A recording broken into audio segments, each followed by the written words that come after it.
Council to order on June 17th, 2025 at 7:03 p.m. So stay seated for a moment of silent reflection.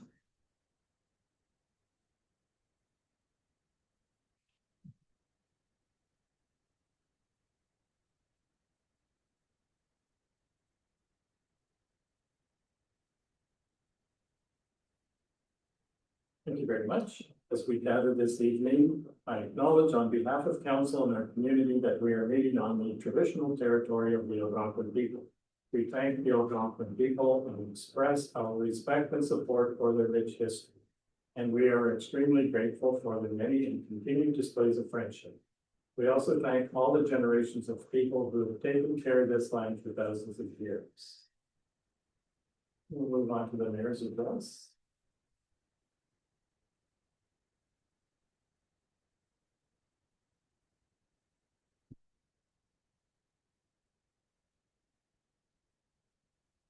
Since our May 20th council meeting, I attended 17 meetings for county and or municipal business. On Friday, May 23rd, I attended the celebration of life for Herb Shaw at the Shaw Woods Outdoor Education Center. It was a lovely gathering of family and friends at the original Shaw homestead prior to the family's move to Pembroke. On Sunday, May 25th, I attended the dedication ceremony for the renaming of Centennial Park to Gerald Tracy Park in Eganville. The renaming was a request from the McCann family who donated the land for the development of the park. On Wednesday, May 28th, I attended the opening ceremony of the 2025 Options Skilled Trades Fair at the Pembroke Memorial Center and brought greetings on behalf of the County of Brantford. On Thursday, June 5th, I attended the Echo Center volunteer luncheon in recognition of the many hours of assistance and support that the volunteers provide for the seniors in our communities. On Tuesday, June 10th, I attended and participated in the county forestry tour, which included a tour of the Roseburg Forest products and the fiberboard plant, a visit to the Beechburg Forest Tract harvesting operation, and finally a tour of the Eiderman and Sons sawmill. This was an interesting and informative opportunity to meet with two major employers, view their operations, and understand the challenges they are experiencing with the tariff uncertainty and the economic impacts. On Wednesday, June 11th, I attended the AMO Healthy Democracy Project in Mississippi Mills. AMOS has developed a toolkit for municipalities that is designed to help community leaders survive and thrive in the current political environment, promote social health, engage youth in local democracy, share solutions to democratic challenges, and participate in civic education in our schools. And finally, I volunteered at our North Algona Wilberforce ATV poker run in partnership with the Redford County ATV Club on Saturday, June 7th. The full report of the event was attached to the agenda. The working group for the truck and tractor pull at Snowdrifters Activity Center was busy planning for the June 28th event. Ministry of Natural Resources is scheduling wildfire information briefing sessions for municipal partners on the fire situations in Ontario and across Canada. Health advisory warnings have been issued in the past week due to the smoke from the fires. Situation across the West has been critical, and the number of communities that have had to evacuate has been growing. On Thursday, June 19th, there's a ribbon cutting event for the newly renovated horseshoe pits at the Snowdrifters Activity Center. On Friday, June 20th, the Rankin Community and Culture Center is hosting a retirement dinner for our former MVP, John Buffy. And I would like to thank Councillors Burke, Buckwolf, and the Fire Department for attending the Golden Mine Property Owner Association Fish Fry on June the 8th. Finally, I want to thank all of our staff for their patience and flexibility providing service to the public in the midst of the office renovations, which have taken more time than originally planned due to some unexpected issues discovered during the floor replacement. And that is my mayor's address. And I have a motion that the June 17th, 2025 mayor's address be accepted as presented. Moved by Councillor Burns, seconded by Councillor Buckle. Comments, questions? Councillor Rachel. Just about the ATV run, it really was a success. there was some person that won a door prize from the Vormshire Caves, and that next day they went out there. So everybody, it seemed as they were coming off the trails, all had very positive comments. So I thought it was a very successful event. It was a very great event and the weather was perfect. So seeing no other comments, I'll call the vote, all in favor. And that's carried, thank you.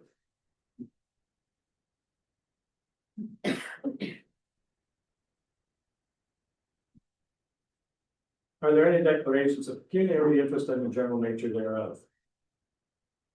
Seeing none, then we'll move on to the adoption of minutes. And I have a motion that the 5 regular and special May meeting minutes presented be approved.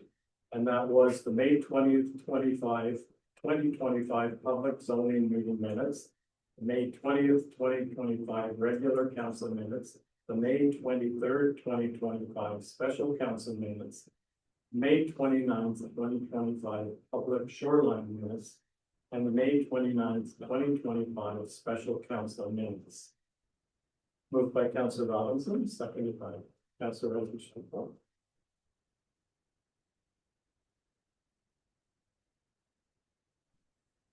Any additions, corrections, or omissions? Seeing none, all in favor? That carries.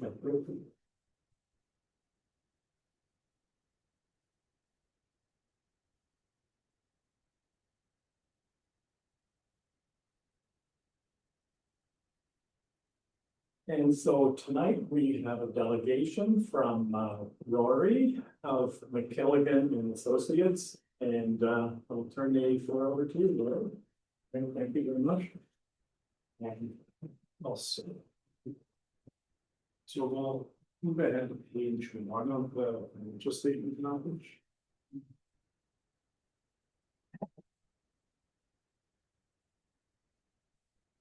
So this is the independent auditors report. I'm just going to go over really briefly the high level. Consists of 4 main paragraphs. The first one is the opinion paragraph and identifies the entities' financial statements that were audited. The title of the various statements that comprise the financial statements, the date covered financial statements. In this case, it's December 31, 2024. It also states the auditor's conclusion, and in this case, we do believe that financial statements are presented fairly non-material respects. The second paragraph is the basis for opinion. It just states the audit was conducted under Canadian generally accepted auditing standards. We are independent and fulfill our ethical responsibilities, and we believe that the audit evidence we will obtain is sufficient and appropriate to provide a basis for our opinion. Third paragraph's the management's responsibility for the financial statements, and this section of the audit report describes the responsibility of those in the organization that are responsible for the preparation of financial statements. Ultimately, those charged with governance are responsible for overseeing the township's financial reporting process. Then the last paragraph is the auditor's responsibility, and our objective is to obtain reasonable assurance that statements are free from material misstatement. Reasonable assurance is a high level assurance, but it's not a guarantee. An audit conducted in accordance with the Canadian generally accepted auditing standards will always detect material misstatement. And this statement is considered material if individually or in aggregate, it could reasonably be expected to influence the economic decision of users. Page 2 is just a bit more in detail on assessing the risk and the and progress on management's use of the going concerns a bit more detail. So we move on to page 3, which is the first statement in the financial package. This is the statement of financial position. The first area of financial assets, and there's cash and cash equivalents. Cash did decrease by almost 88,000 from the previous year, which is a result of accounts receivable increasing, accounts payable decreasing, and also fixed asset purchases. When we look at the statement of cash flow, we'll see in detail where the cash was used or the decrease occurred. I'll also highlight that it is consolidated, so 8.33% of the Auto Valley Waste Management Board is consolidated within these statements. So within cash, there's 580,000 of the Auto Valley Waste Management Board is going to be in the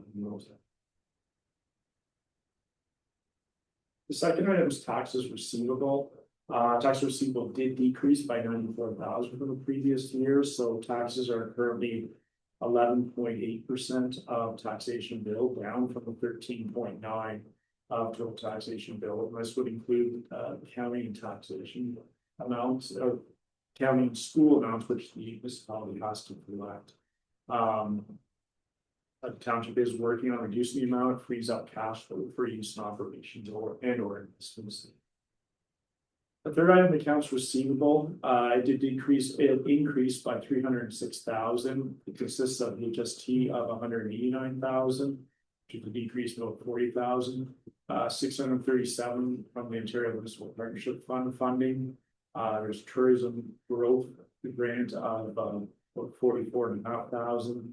ISIP funding of 41,000. And then Auto Valley Waste Management Board was about 55,000. The last item is the investments. The Ottawa Valley Waste Management Board consists of 310,000. The township is 615,000 investment at ULM. So total financial assets did increase to 6,179,000 for the year.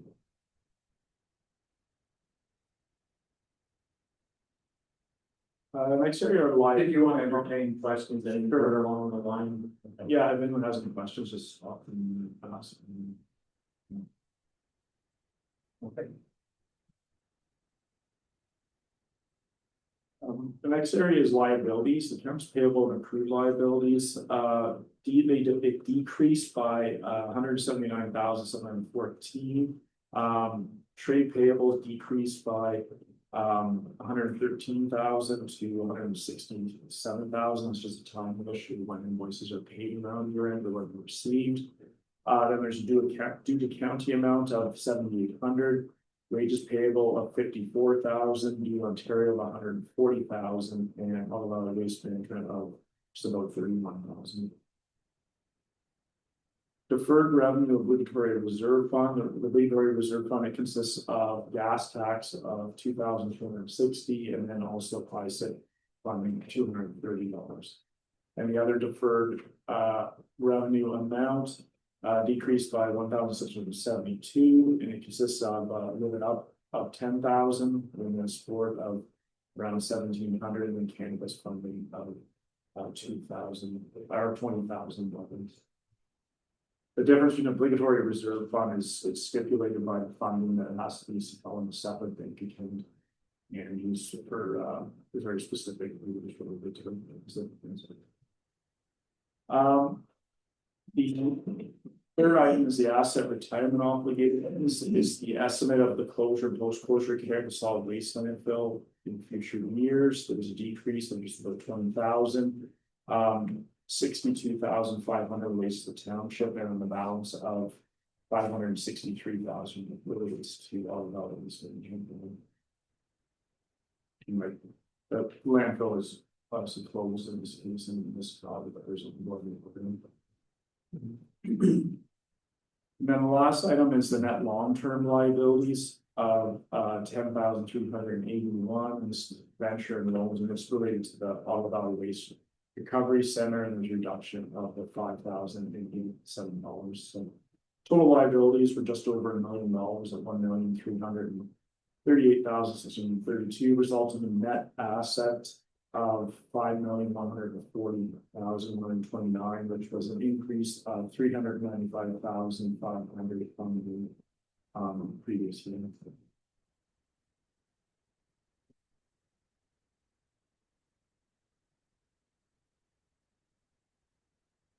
No questions. The next area is the non-financial assets. Non-financial assets, these are not anticipated to be used to pay off short-term liabilities or turn in short term or the foreseeable future.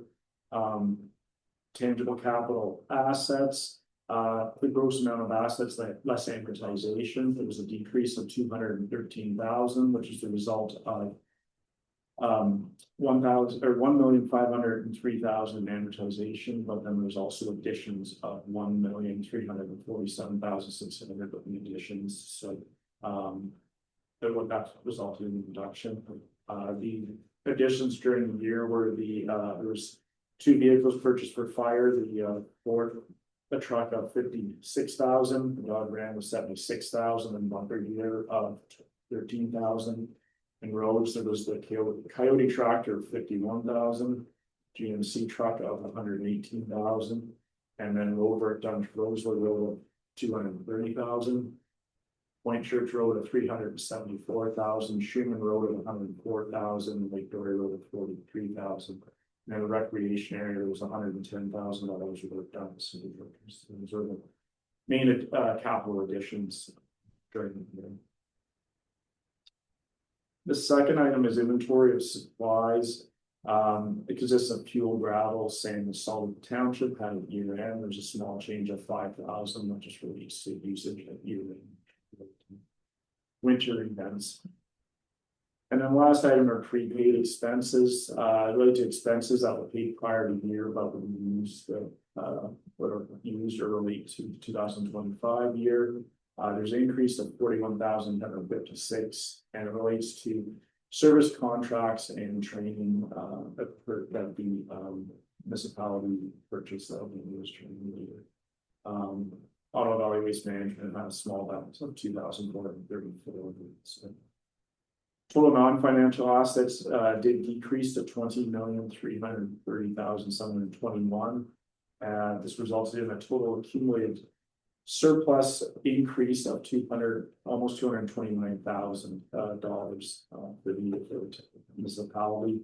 And then that accumulated surplus, we can see it's comprised of the 3 amounts, which is the equity and tangible capital assets of 20,203,000, reserve and reserve funds of almost 5.9 million, and then the unfunded landfill closure costs that are backed out of the 625,000 rooms.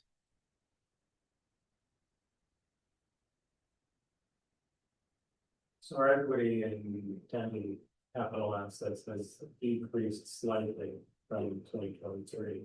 Yeah, that's just, unless you have capital purchases that are larger or exact same as your amortization will decrease. I see.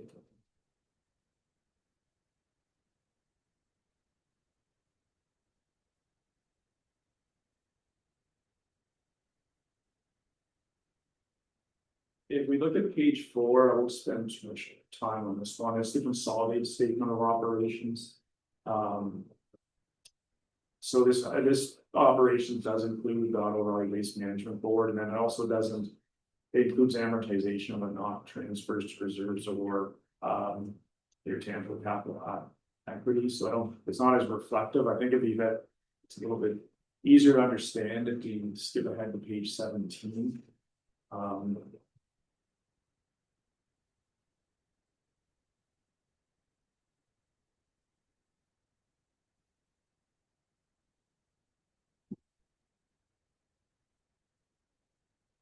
So this is a general fund. So this is just the Paladin's operations for the year. You see taxation did increase to 3,671,000. This was a 5% increase due to taxation rate, assessment value, supplementary write-offs, and capping. Very close to the budget amount, budget amount for the year. In Ontario transfers, it was just over $1 million. The Ontario Municipal Partnership Fund was the main amount, 637,400. There's an OSIP grant of 277,000. Islands grant of 53,000. Some minor loans. The year difference between the budget and the actual is just the Highland grant was not included in the budget. In the Canada funding for the year was a summer employment grant and then also gas tax going to 104,000. And then the other amount consists mainly of penalties on interest and taxation of 123,000, waste collection of 77,000, building permits of 94,000, and investment income of 102,000. It's higher than the budget amount due to interest on taxation and investment income, and also gain on disposal of the income. Total taxation increased to $5,328,000 for the year.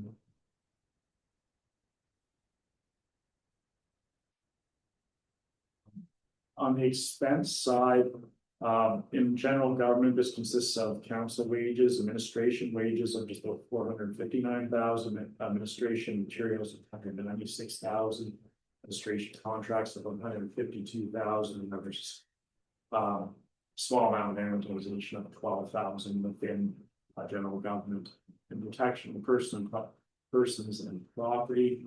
Fire was the largest amount of just over 411,000. Leasing was 502,000. Building permits were 128,000, and there was also amortization of 124,000 in that line.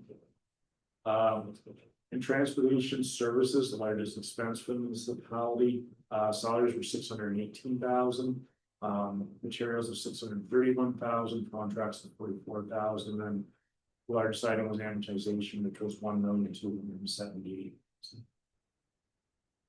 In environmental services, there's wages of 46,000, materials of 37,000, and also amortization of just about 71,000. Recreation and culture, there was a library cost of 83,000, wages of 29,000, material costs of 119,000, and amortization just about 6,000. And then planning development was this small amount of 1100. So total total expenses for this probably $5,204,260, resulting in an excess of revenue expenses of $123,747. Then there's the transfers to and from reserves. So there was a transfers to reserves during the year, a net transfer, I should say, of $221,730, and then transferred to equity and tangible capital assets, which is the differential between the amortization and capital funding. So the net transfers were $123,747, resulting in a change in the general fund balance of $1,000,000 for the year.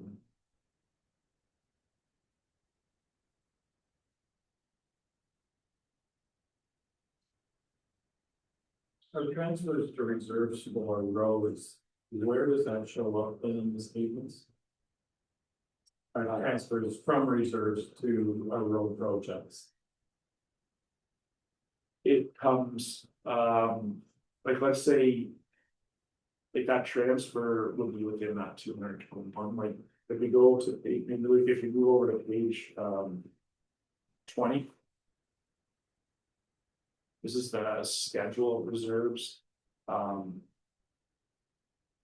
So the municipality you transferred two reserves, 700, just over 700,000, but then there's a transfer to tangible capital assets of the 283,427. So that would be a number coming in.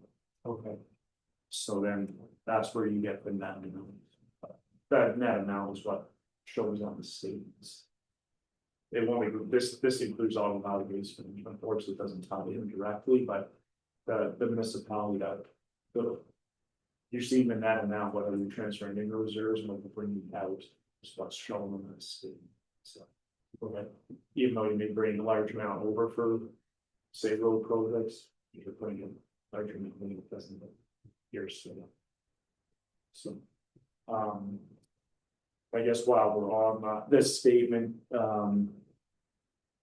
you can see, so the net amount transferred was the 417,000, and then if down below, look at the bottom, is the various areas that the reserves are earmarked for the future projects or operations that the municipality has.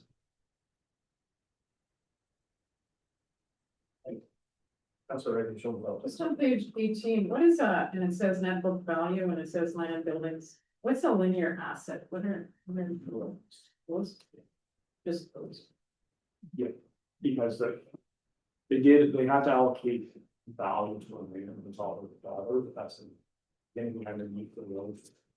The court is $1, unless you actually pay money for it, then at some point in time to extend the road. Linear assets would be like your base, all its. Pavements or whatever it's doing. And so an example of a capital work in progress, how do you determine that? It's anything that's not either brought into service or complete. So let's say you did a road, like you did do the service treatment of the following year, we died in the working process. So and then it just moves into a vacancy. Thank you. And it won't be, it's not advertised until it's completed. So anything in the working process, there's no advertisement. Thank you.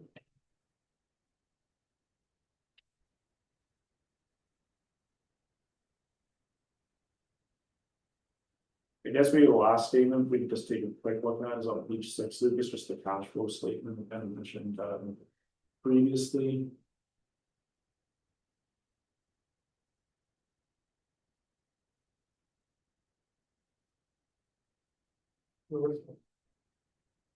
Should be, so this just kind of shows where I guess cash was either used, I guess, or derived. We can see our excess of revenue over expenses of 228,000. We do add back amortization because it's an on-cash expense. So this is how we write a check or have an expense for them, so it's added back, and then we can see there's the gain or loss in tangible capital assets, the adjustment of tangible capital asset, that's a lot of value to this management. Municipality, creation asset, retirement obligation, that's the change in retirement asset obligation, the change in deferred revenue. So excess cash from operating activities were increased cash by 1,695,000. And the next area is the net change in non-cash working capital balances. So that's accounts receivable or payables or your taxation. Increase or decrease to these, either tie up cash or produce cash for the municipality. That's what I mentioned, like taxation. Your taxes receivable keep you under control, and decrease the price actually benefit the township. So that the changes in that, and it's mostly due to accounts receivable decrease cash by 438,000. Then there's the long-term debt repayment of just over 5,000. And then the additions to tangible capital assets at the 1,339,000.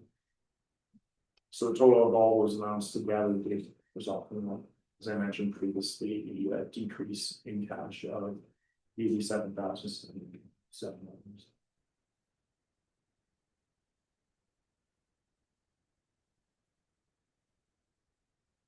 So in your notes, there were no significant concerns as far as financial risks in process or the records. No, there's a couple items we mentioned too. We work on, and we've been a lot of including also. So, but those are the series got the news. Okay. No, it's trying to get positive.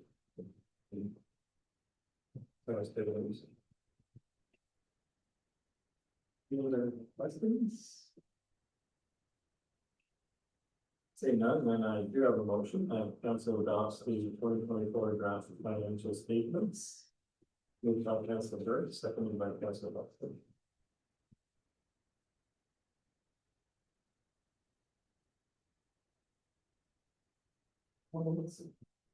Seeing none, all in favor? Let's carry it, Councilor.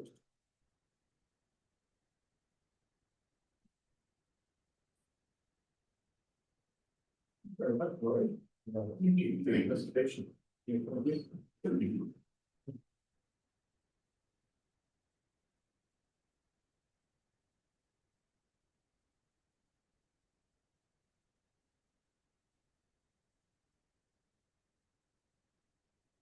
We'll see you again next week. Back in office.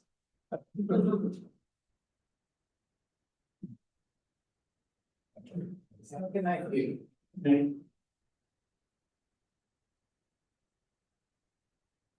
Item 7.2 is the integrity commissioner, and I have a motion that for information related to bylaw 2025-29 to appoint an integrity commissioner and closed meeting investigator for the corporation of Algona Wilberforce Township. I have a motion second. Moved by Councilor Robinson, seconded by Councilor. Moving on to schedule, you want to give a more building background on? Sure, thank you. So as I, move through things on my to-do list to, just bring everything into proper order. This was something on the list. The previous appointment was not, ironclad to me, so I thought it was going something that was a bylaw with about 2 agreements. This appointment is related to Tony Fleming, with Swan, his, he represents, as an integrity commissioner for many municipalities in the county of Vancouver. So I think for my recommendation to council is for ease, it's, putting it, type of integrity commissioner. Recommend to move forward this bylaw. It's for appointments for, I forget, I think in the timeline I said 2 years, which brings to the end of this council approximately 6 months into the next council. So there'll be no urgency into the next council comes in. It's still stand, but it looks like that's what's out there. It should be want to say 2 year appointments. With this agreement, Mr. Fleming actually did my. Thank you. Call the questions or comments? Councilor Rickenson. Do we pay anything for having him retained? It's only if we use it. And the other advantage is that if at any time the councilor's not sure whether or not they could be in conflict of interest, they can contact the integrity commission and then get them. Yeah, and I've dealt with Tony Fleming for years, so it was very functional and communicate with him. Thank you. Any other questions? Seeing none, all in favor? That's carried. Thank you.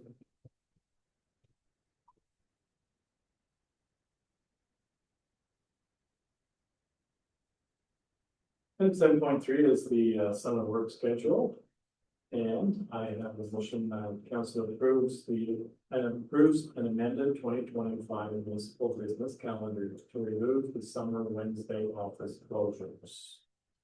Moved by Councilor Buckle, seconded by Councilor Rickenson. Questions or comments? Councilor Rickenson. I think this will make a lot of summer residents happy, especially the people that are at their cottages. I know sometimes people ask why it was closed, so I think this is a positive move forward. Yes, I'm of the opposite opinion. It seems to have gone well for a couple of years, and I think the public have gotten used to the fact that the office was closed in July and August on a Wednesday. I'm just, is staff comfortable that they'll still be able to do their work uninterrupted without having that day set aside? Sure. Yes, I think the complement of staff now, we manage to help each other. If one is extremely busy, we will connect together and we will help cover the thing. I think the other angle is if there is other projects, we'll manage them in a way that still allows for. So for example, upstairs in this building, there's probably half the day's worth of work left. We closed the office for 2 days to tackle a big project. What's remaining, I think we could do with less staff listing. So of course. Thank you, and just want to make sure that staff isn't stretched too thin, because I know summer's also vacation time for a lot of staff. Those are my concerns. Any other comments? Seeing none, all in favor? Okay.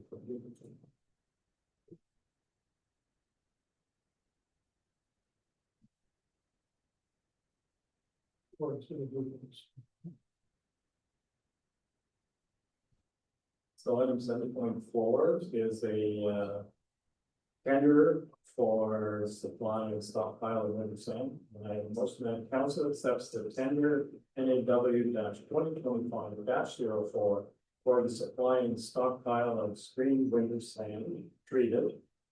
The report was presented and that council approves tender bid from WW Ziegel Sand and Gravel Limited, Pembroke, Ontario, with the all-inclusive price of $56,667.24. Moved by Councilor Robinson, seconded by Councilor. Questions or comments? Councilor Rachel. Just a comment about the report, where it says the township received 3 and then it has in brackets 2. You could just have correction on the report for clarity.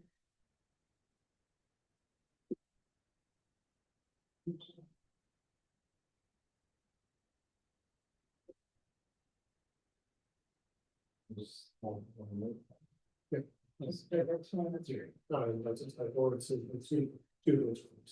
Yeah. Okay. Thank you. Any other comments? Seeing none, all in favor? That's carried.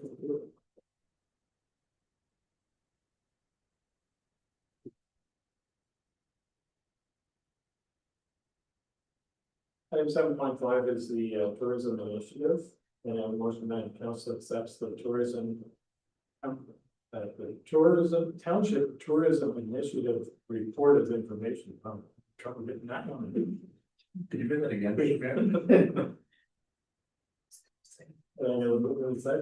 Moved by Councilor Burns, seconded by Councilor Rachel.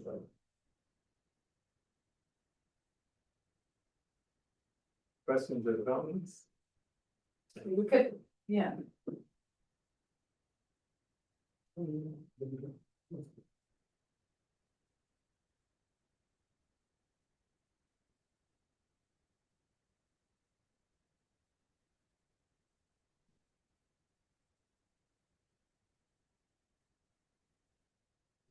There's a few pictures.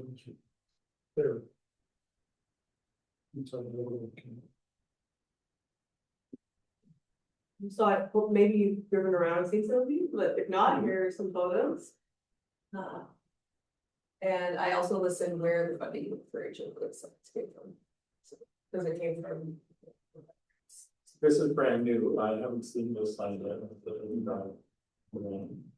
What is the sign made of, Kim?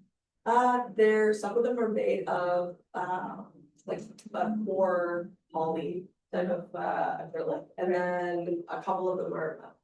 Okay, yes, with it like a vinyl. So they should last.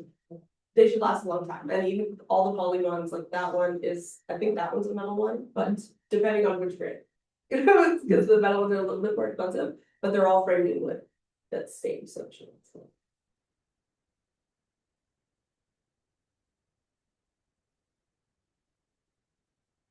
So some of these have been around the township office for like 2 years, and we just didn't, we got the money to print the signs, but not to install them, so now they're all installed.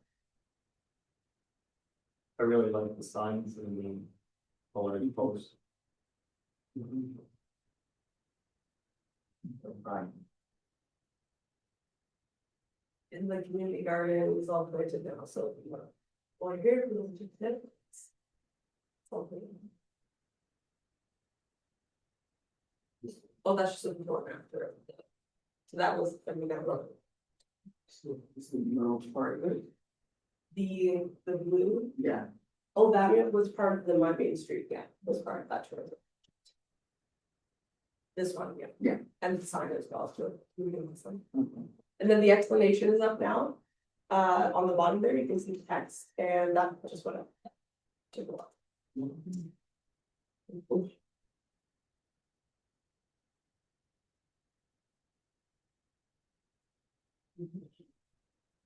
Questions? So Cameron, I think that was just great, like it's really starting to tie everything together, and I can see how you're like using that log effect, like with the board back, like on Melissa Bishop. And here, and it, like, to me, it just highlights our areas, and the sign are like are attractive, because they're just not like normal font, it brings your eyes there, so. I know that's a lot of hard work, and sometimes things move very slowly or something that you mentioned, so but. Yeah, well, I just want to make sure that all the money can be fit, so it takes a long time. And could you just tell them about snow drifters? So there's a sign as well, that's gonna match that you guys saw, but it's printed, it's just not installed yet, because it's gonna go up on when the board back is installed. And will the Vulture Inc. group be having their a little attachment to the sign as well? It's on there, yeah. Okay. Thank you. Any other comments? All in favor? Carried. Thank you.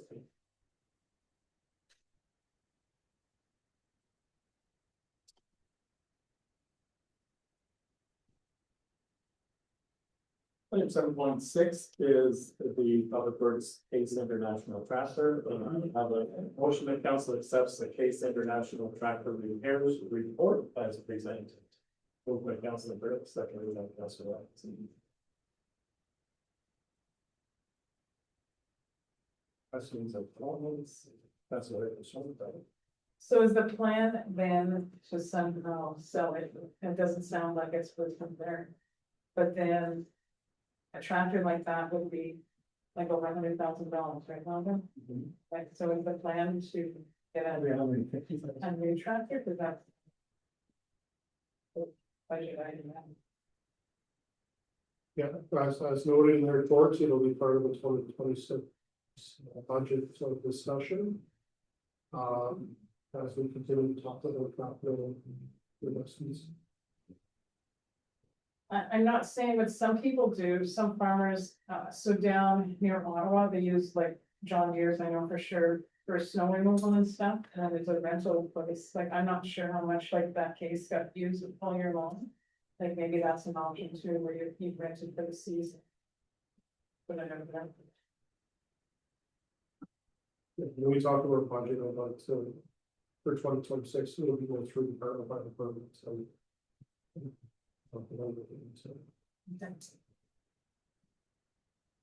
It's too bad, Amy's not here, but we know on the asset management plan when this tractor was scheduled for replacement, are we near that point? Did it fail prematurely or? It's 1999. Oh, yeah. I think we did, I think that did well with that. So for the asset management plan for equipment like this, we use a standard timeline of 20 years, so we'll see about that. I don't think we've done a whole lot of repair stuff either.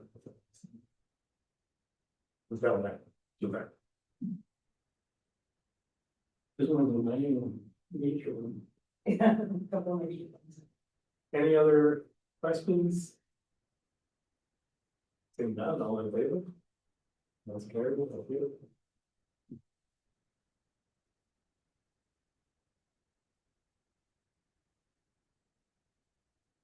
Item 7.7 is in regards to the 4-H community grant request.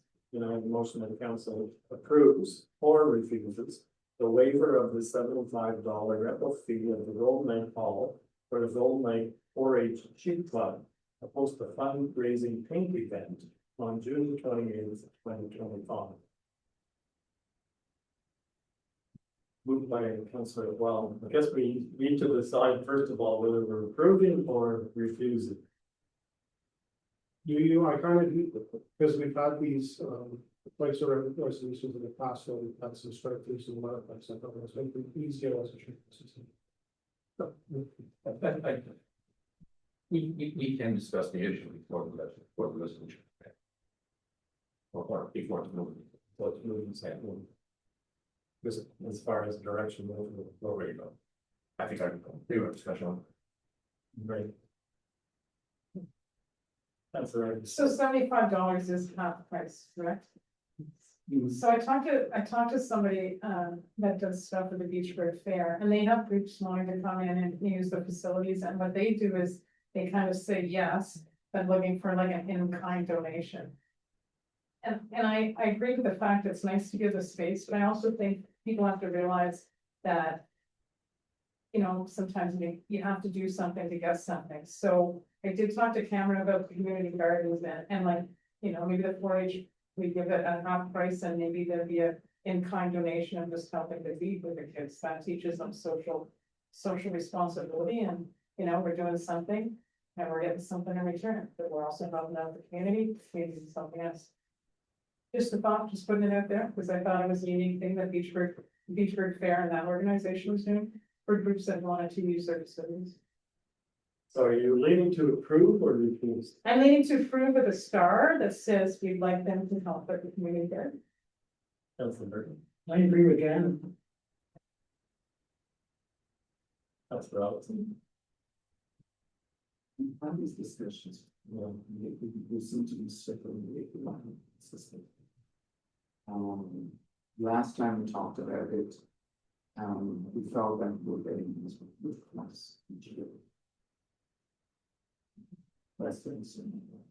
Is that it's the concept of the city that we're supposed to be doing this. What about all of it? We gave them 50% last year. I don't think we told them at that moment we're going to be the last year for it to happen. And again, I agree with you. We've had discussions. We're looking at putting together a new policy on this. So I think at this point we continue with what we did last year, which is the 50% discount until we have a new policy in place. Just for consistency and fairness across the board. That's what I would say. While I agree with that, I think we should also caution them. That is, we're reviewing it. That we're reviewing it, so do not, it's not a given. And can we add to that caution perhaps they'd like to mention the community there? Well, it is because I know first or second year that 4 goes down here.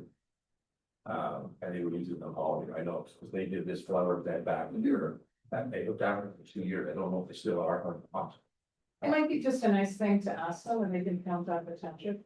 I mean, like nothing ventured, nothing gained. I just want people to realize, like, you know, everybody's got it covered. You know, And my thought was, I don't think $75 is unreasonable at all. I mean, I think it's pretty affordable. I don't know if we find what those has at that price. And I kind of think we should stick with the 75 and still ask them if they'd be willing to contribute. no, for something sure, to- that's what I mean, because they're getting it at half price. Yeah, So because they're getting it at half price, we'd like them to do an in-kind service. and flower bed, we look really good when we get that. Yeah, and maybe they'll just do it one day and get a lot of the weeds out or something. Like 4-H is team bonding too, right? You know, and it's getting out and doing things, and that's the whole thing, hard hands are in it. 4-H, sorry. So what I'm hearing is that council refuses the waiver of the $75 level. Correct? Well, it depends, it's on what's worded, but there's normally the rental is 150. Yes. So if we're approving the waiver of 75, then we're only charging them 75. Yeah.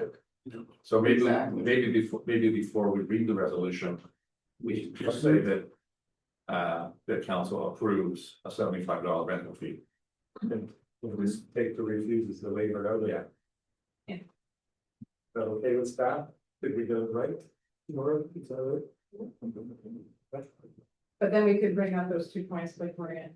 So, not for council groups, the 75.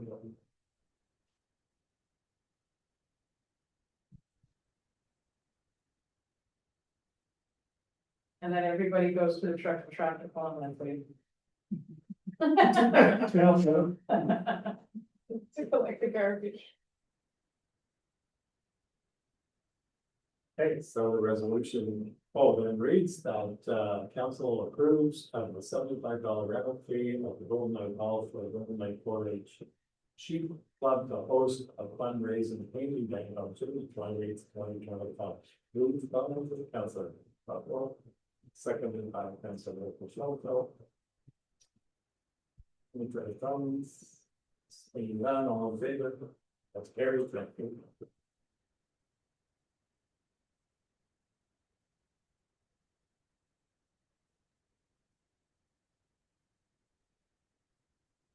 Item 7.8 is in regards to a one-day closure. I have a motion the council approves the closure of the township office on June 30th, 2025. Moved by Councilor Robinson, seconded by Councilor Opposed? Questions or comments? Oh, sorry, just one comment, like, the office now is doing a really good job at like communicating that to the public, so sure. Makes sense. No, it does make sense. It's just like, I think most people. Right. I think the other thing too is that because you're going to have to have a celebration, you make it's not going to be this in that day. That's right. Any other comments? All in favor? That's carried.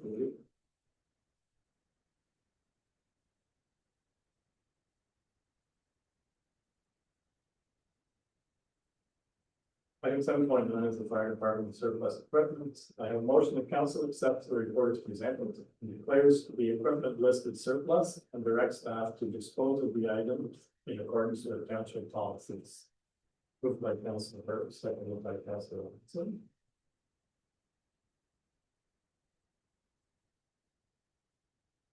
Questions, comments? Councilor Michelle. Do you think you'll just try and dispose of them like on Kijiji or Marketplace? And then, I didn't get back, speaking with chief about this, but it notes in its report in accordance with township policy, that it's not be also, it sounds to be it's having shocked. Well, we've had that pump for about 20 years, and you'll see there's a reason why we haven't used it for 10 years. Because it never really worked in all that well right from the start. The two ice augers, they're in good shape, they need carburetor cleaning, because the fuel sits in them all year, but other than that. The GG or a Facebook market or something like that, locally is probably the easiest way to get with available. I think the pump, unless somebody's looking for one for a cottage and they want to spend some time working on it, I don't think you're gonna get much for that. Any other questions? Say none, all in favor? Carried, thank you.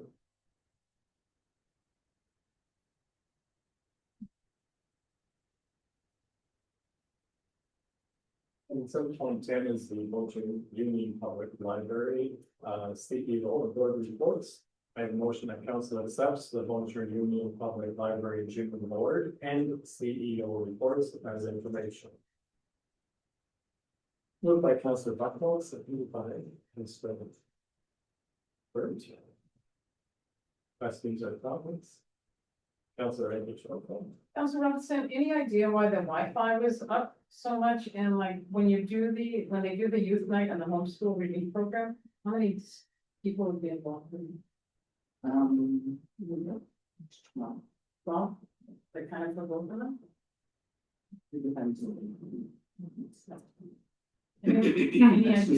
Any idea what the Wi-Fi usage, why it took such a jump? I think that there's a lot of people that are using it in the parking lot. Oh, Because I'll be driving by and I'm going to work in the morning and we're public with the prayers.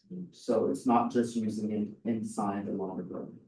It's using it either, because they don't have Wi-Fi right. or they're in areas where Wi-Fi is spotty. So they will take advantage of it. Interesting.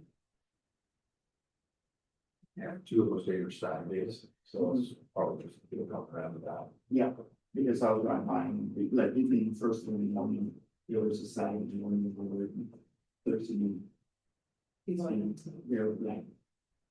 they're awfully close to the resident.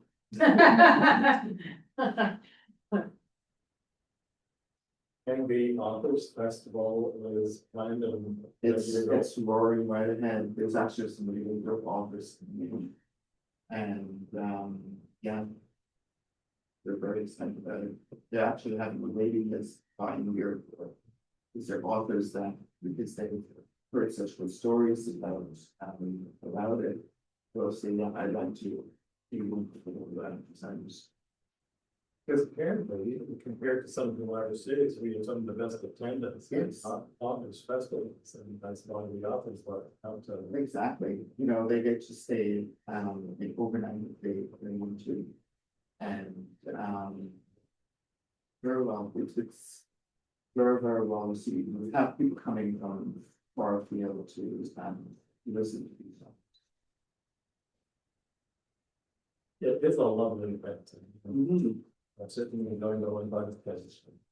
This year it's supposed to be quite, the Greek office is fine. Okay, any other comments? Seeing none, all in favor? Very good.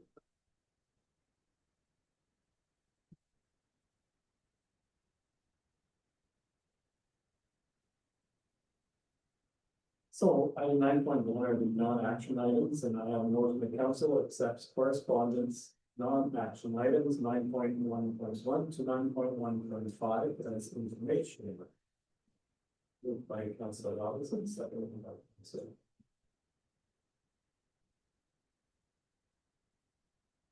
Any comments?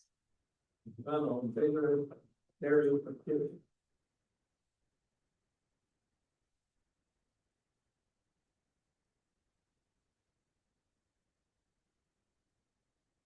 That brings us to bylaws. And 10.1 is the bylaw for the 2025 to 2029 Integrity Commissioner and proposed meeting investigator. Now therefore, the Council of North Algona Wilberforce enact the following bylaw 2025-29, being a bylaw to appoint an Integrity Commissioner and proposed meeting investigator for the Corporation of North Algona Wilberforce Township. Moved by Councilor Robinson, seconded by Councilor Fitch.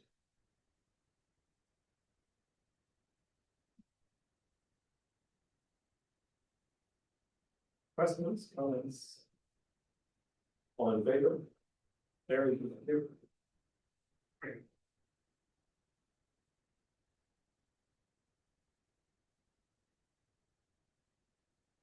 Are there any matters of urgency? Any notices of motion?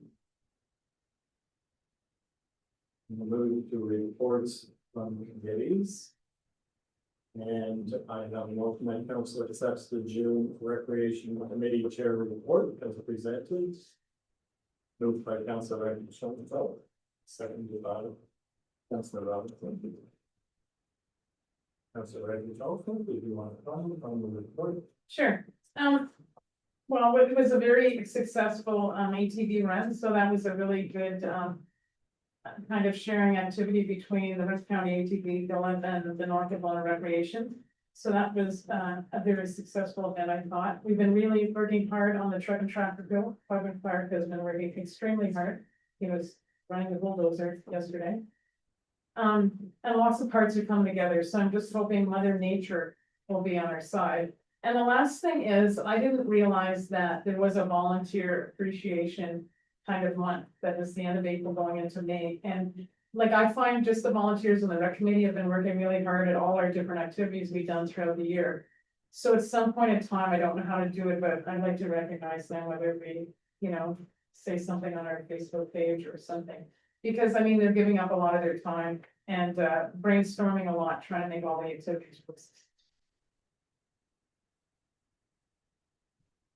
So this would just be a thank you on our website or. Sure. Like, or just something mentioned, even in a report, on the website, because I mean, there's a lot of working parts. I know when you think just the ATV happened, well, there was lots of stuff to make it happen, right? And I know the truck and tractor pull, like everybody in the township is trying to make it happen, like the admin is helping and public works is helping and it's more of an event than you think it is. So I just think it's important because, truly they work for free. And so how can we show our appreciation? Councilor Buckle. I just see the report that there are two recommendations. For the recommendation for the council. We need to approve those here, or staff already request the requests. I think for this,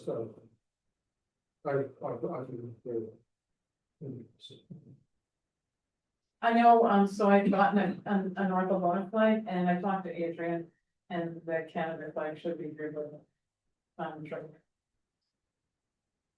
And we'll certainly need one for Canada.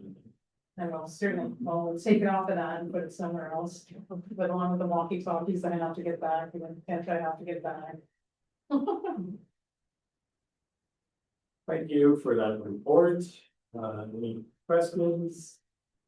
So none, all in favor? That's carried, thank you.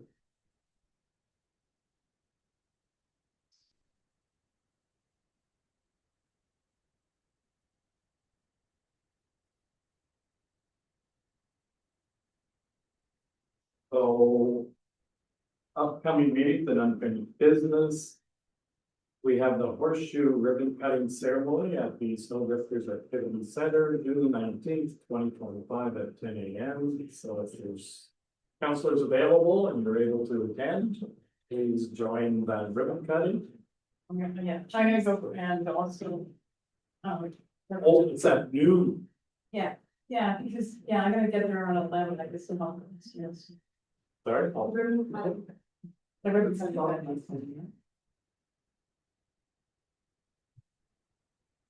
Yeah, I was gonna ask.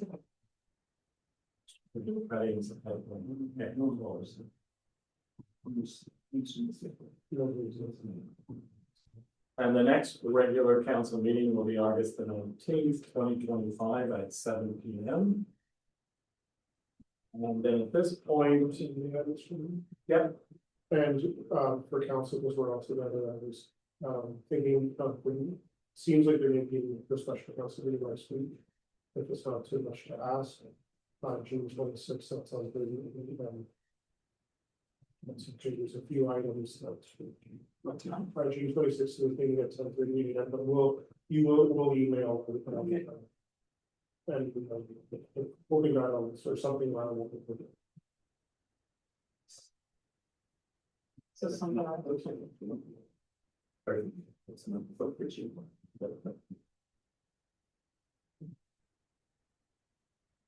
So there'll be a follow-up email for that. Yeah, I guess it's kind of a flag to now that is the proposed to. Okay, thank you. And then finally, item number 15, I have a motion that council will go into closed session to pursue to section 239, 2B, C, and K of the municipal act. One, regarding personal matter about an identifiable individual, one, acquisition and disposition of land, and one, plan and instruction for negotiations. Moved by Councilor Buckwell, seconded by Councilor Robinson.